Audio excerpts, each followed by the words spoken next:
Hey, it's Nick Vaught. Welcome to Vaught's Vault of Horror. Today, I'm going to be showing off two of my latest acquisitions that I'm very excited about.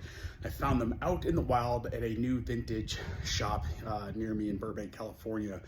You know, a lot of these things, posters or, you know, old memorabilia, stuff like that. A lot of times you can get that stuff on eBay or secondhand sites, and that's great, but there's something about finding it out in the wild that makes you feel accomplished. I don't really know what it is. Like, oh, I found this hidden treasure, you know, off Magnolia Boulevard in Burbank, California. So I'm very excited about these. These are both, to my knowledge, original posters.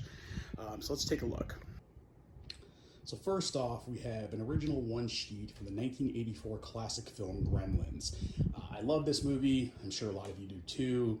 This is my first poster for this movie. I took my family to see it at the New Beverly Cinema around Christmas time, and it was the first time any of us had seen it in the theater, and it was just a pure joy to watch. You can see it is creased, you know, going down the middle and here, but that doesn't bother me. I mean, this you know, movie is almost 41 years old. So, you know, a piece of paper from that old is going to have some imperfections on it. If it's a brand new poster, I might take some issues, but again, this poster is very old. Down here you can see the little number marking as to what number poster this was. And this is something that doesn't seem like they do anymore. But, and if you can tell, this portfolio I have is very big. It's actually for British Quad posters, and I got it from their Baroque portfolios, and it's very difficult to find storage for theatrical size posters unless you get a frame, which obviously can be very expensive. You need to get a portfolio, not necessarily like this. I have one that's just for theatrical size posters. I bought this one thinking I had some horizontal posters that would fit in this, and I didn't end up needing it. But so these don't look as neat and tight as it would if it was just an actual theatrical size folder. But the thing with getting something that's just the actual size is it's very, you know, you don't have a lot of wiggle room to get the poster in there, so sometimes it can get difficult. So again, it may shift, not look as tight, but you have more room to get it in.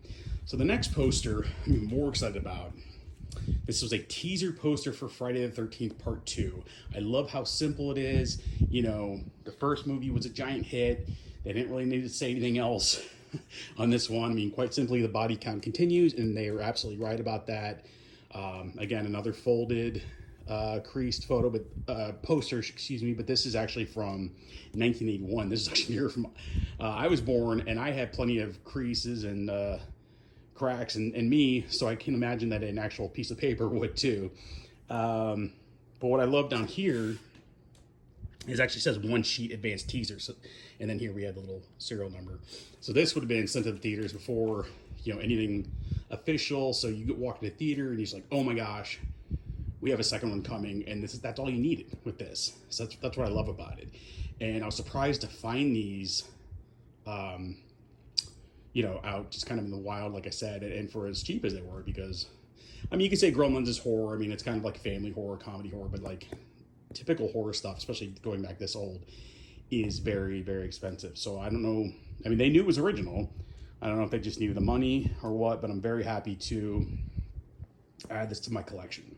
In fact, there's going to be a 45th anniversary Friday the 13th convention here in Burbank, I believe in August, and it's going to be very hard to choose what I want to get signed and what I have to pass up. Obviously, I've already had various masks from the different movies started. I have a couple 40th anniversary posters from the original that might be worth signing, but this, you know, the second one being an original is very tempted to get signed as well.